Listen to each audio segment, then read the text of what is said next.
1906-0023. Video ini dibuat untuk memenuhi tugas kuliah Sejarah Pembangunan Ekonomi yang dibimbing oleh dosen Dr. Alphonse Trianto, SEME. Baiklah, langsung saja masuk pada pembahasan materi. Yang pertama, pengertian sosialisme atau komunisme.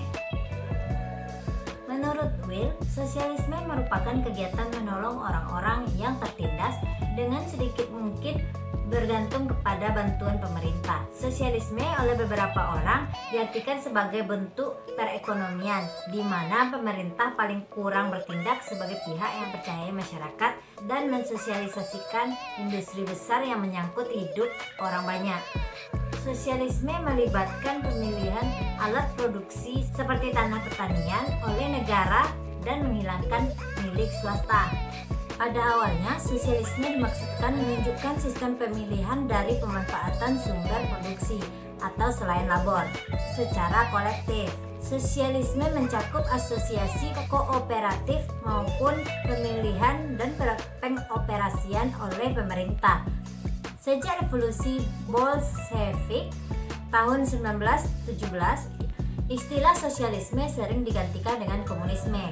Menurut Brinton, pada tahun 1981, sosialisme menggambarkan pergerakan kekayaan swasta ke pemerintahan secara perlahan melalui prosedur peraturan pemerintah dengan memberikan kompensasi pada pemilik swasta.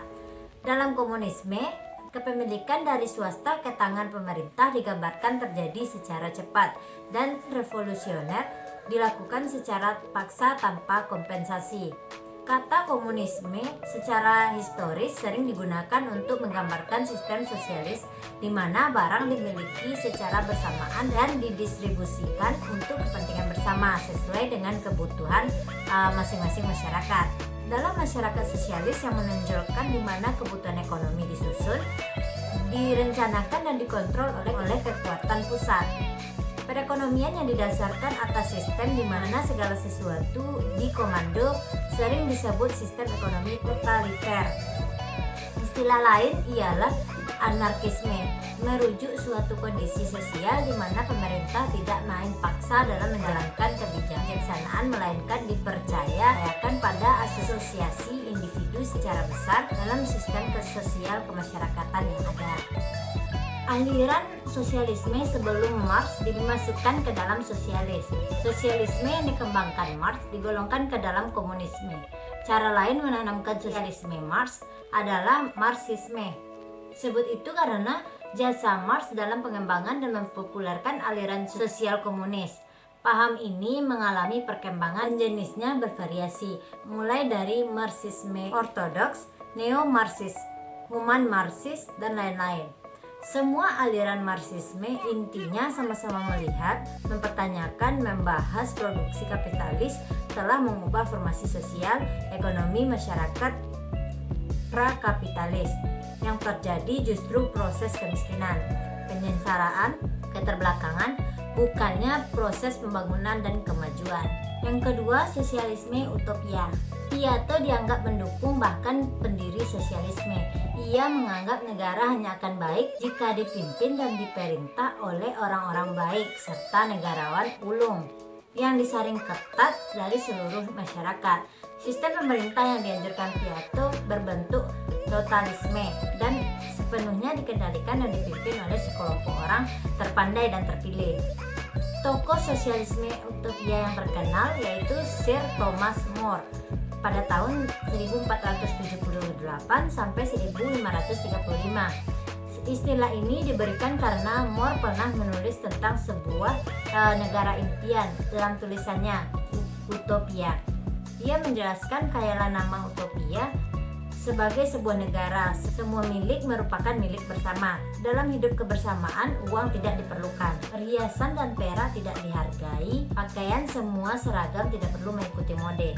Toleransi hidup bermasyarakat itu yang ditanamkan. Tulisan lain yang senada dengan utopia dapat dilihat dari karangan yang pertama Tommaso Campanella pada tahun 1568 sampai 1639. Ia adalah orang Italia, menulis buku yang berjudul Civitas Solis, yang berarti kota matahari, dianggap mirip dengan Republika yang ditulis Plato. Nah, yang kedua yaitu Franus Bacon pada tahun 1560 sampai 1626. Ia mengarang sebuah buku berjudul Neo Atlantis atau Nova Atlantis tahun 1629. Yang ketiga, James Harrington, seorang penganjur demokrasi politik, karangannya yang berjudul Oceana pada tahun 1656. Buku yang sifatnya utopia banyak mempengaruhi pemikiran sosialis di kemudian hari. Salah satunya pandangan Comte de Saint-Simon pada tahun 1760 sampai 1825 yang dipengaruhi oleh Francis Bacon dengan bukunya Neo Atlantis. Ia merasa sistem produksi dalam organisasi sosial sangat penting agar sistem produksi memberikan kesejahteraan yang sebesar-besarnya bagi masyarakat. Perlu ada suatu lembaga yang mampu melakukan pengawasan.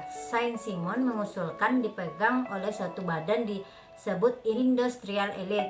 Anggotanya terdiri atas pakar-pakar ilmiah, para teknisi, dan pimpinan perusahaan. Sosialisme komunitas bersama. Tokoh-tokoh sosialisme yang menelisir kata-kata mereka dalam kenyataan. Yang pertama yaitu Robert Owen pada tahun 1771 sampai 1858. Saat kecil ia bekerja sebagai buruh di pabrik tekstil.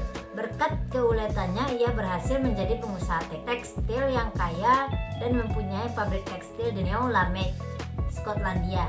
Ia tidak mau orang-orang mengalami pahit yang ia derita. Untuk itu ia membangun pabrik sebagai model untuk memperbaiki kesejahteraan para pekerja, disebut paralelogram. Para pekerja diberi fasilitas pemeliharaan kesehatan, kedai tempat minum, dan rumah yang layak.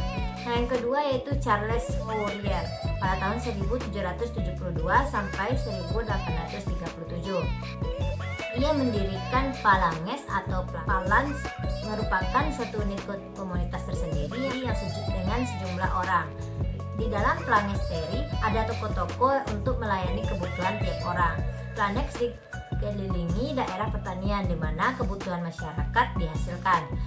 Setiap orang bekerja menurut kesukaan, kecakapan, dan bakat masing-masing.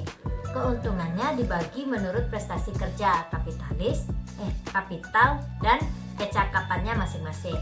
Berikutnya yaitu Louis Blanc pada tahun 1811 sampai 1882. Ia adalah seorang penggagas koperasi, khususnya koperasi produksi, bertujuan untuk menghasilkan kesejahteraan anggota.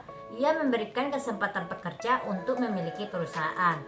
Sedang untuk mengangkat derajat kaum buruh, ia mengharapkan agar pemerintah ikut aktif termasuk dalam bidang permodalan. Baiklah, sekian materi yang saya dapatkan. Sampai jumpa pada video selanjutnya. Assalamualaikum warahmatullahi wabarakatuh.